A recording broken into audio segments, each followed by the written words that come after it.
This episode is brought to you by Storyblocks. The minimum salary for a member of Congress is $174,000 a year. Now, that might seem like a lot of money, maybe even a life-changing amount. After all, the average American makes about 3 times less.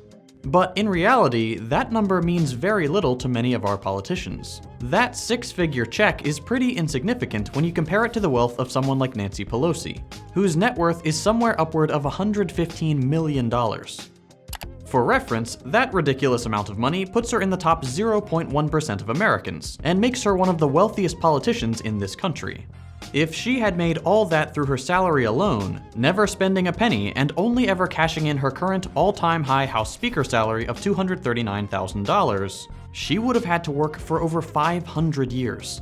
Now, Pelosi's not a vampire, despite what some very convincing Facebook posts say. So where did all this money come from? Where do any of our politicians make their money?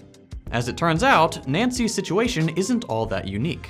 Many congresspeople see their wealth grow by thousands of percentage points after they're elected, and the majority of our federal lawmakers are full-on millionaires. For reference, and I can't believe I feel the need to say this, most Americans, not millionaires. So where does all this money come from? Let's stick with Pelosi for a bit. There are a few ways she and other politicians make their money, but the first one we obviously have to talk about is investment.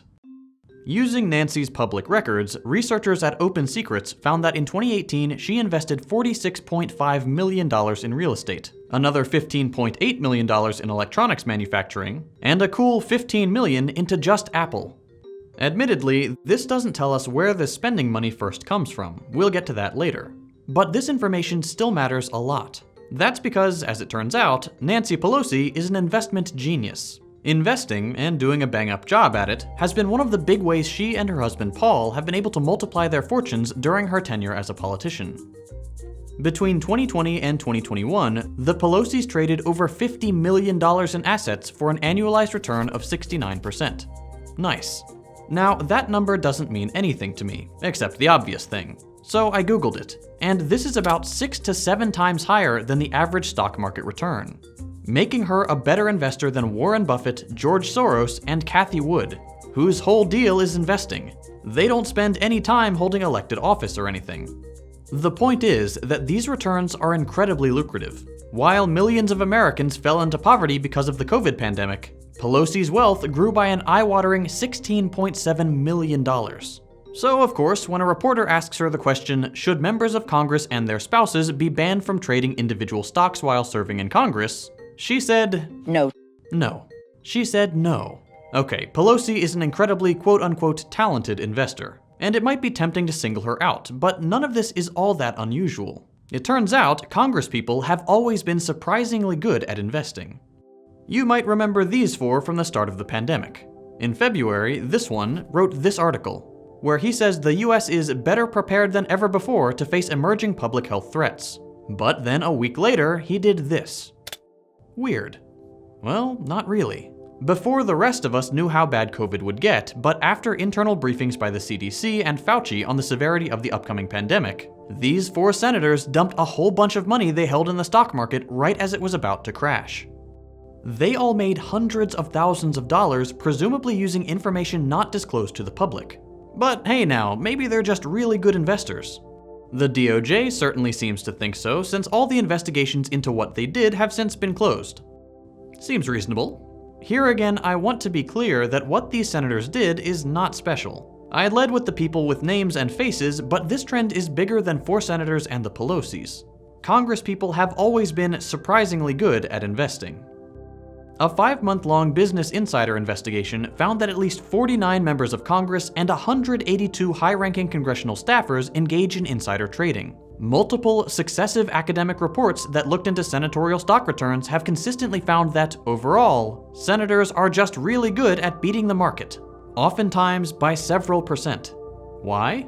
Well, if you look at a 2017 report by Public Citizen about senators and stock trading, you'll find that many individual senators often trade stocks in businesses that they oversee in their official capacity. I'm no expert, but this might be a problem, no? What do I know? I should just listen to people like Pelosi, who always know what to say and have the best explanations for why this isn't a problem. truly airtight arguments. Because this is a free market.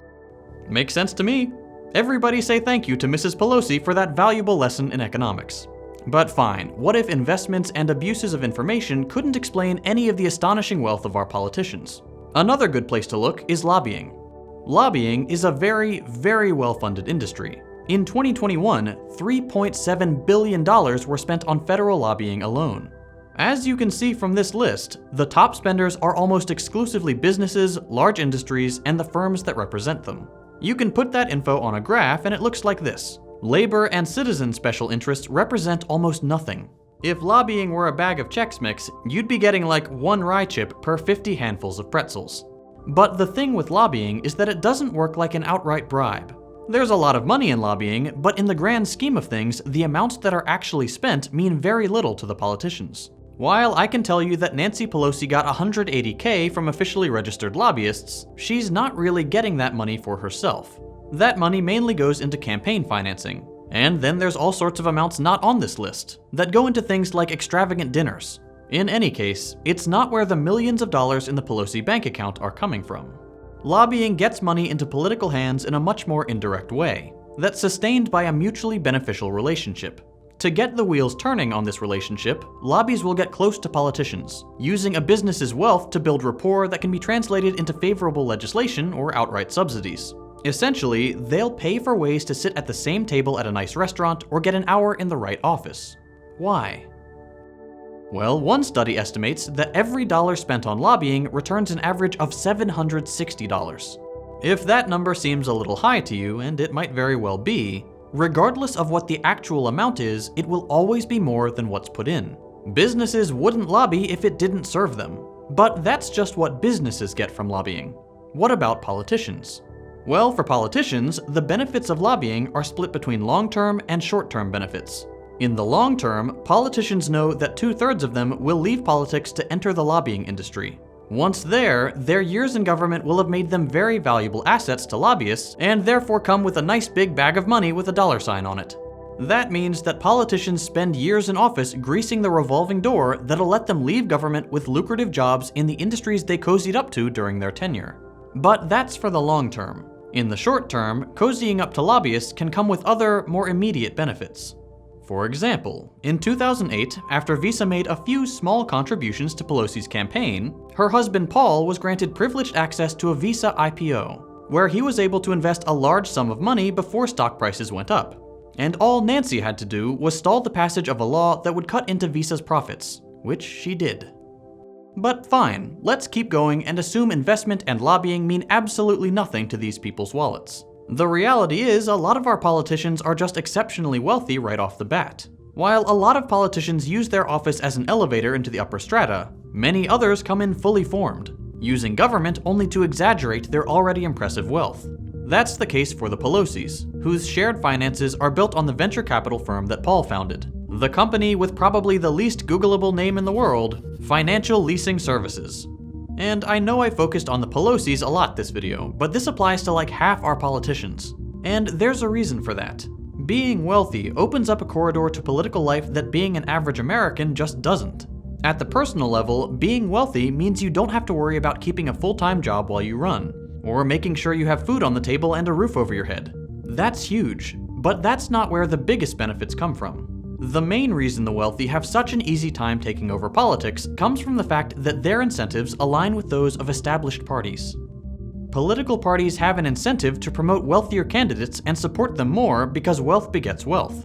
Wealthy candidates come with wealthy connections that can be used to fundraise and finance ever more expensive campaigns. Wealthy candidates have a lot of friends who would all benefit from them winning, and who will therefore be willing to raise money that parties can use to beat their opponents. Wealthy candidates also do not pose a threat to this model, in a way that less wealthy, more normal representatives do. If the only way you can get people into office is with generous checks from the wealthy, and that truly is the only reliable way to do it, then a candidate who opposes wealth of this kind threatens your party's whole electoral strategy. The wealthy do not want to finance a party that will take their dominant position in society away from them. People who do not look like you and me, who do not live the same lives, who do not face the same living conditions make it into politics way more often just because it's easier for them than it is for a genuine representative of a country's citizens. Hence why most Congresspeople are millionaires and most Americans aren't. And the thing is, there are real consequences.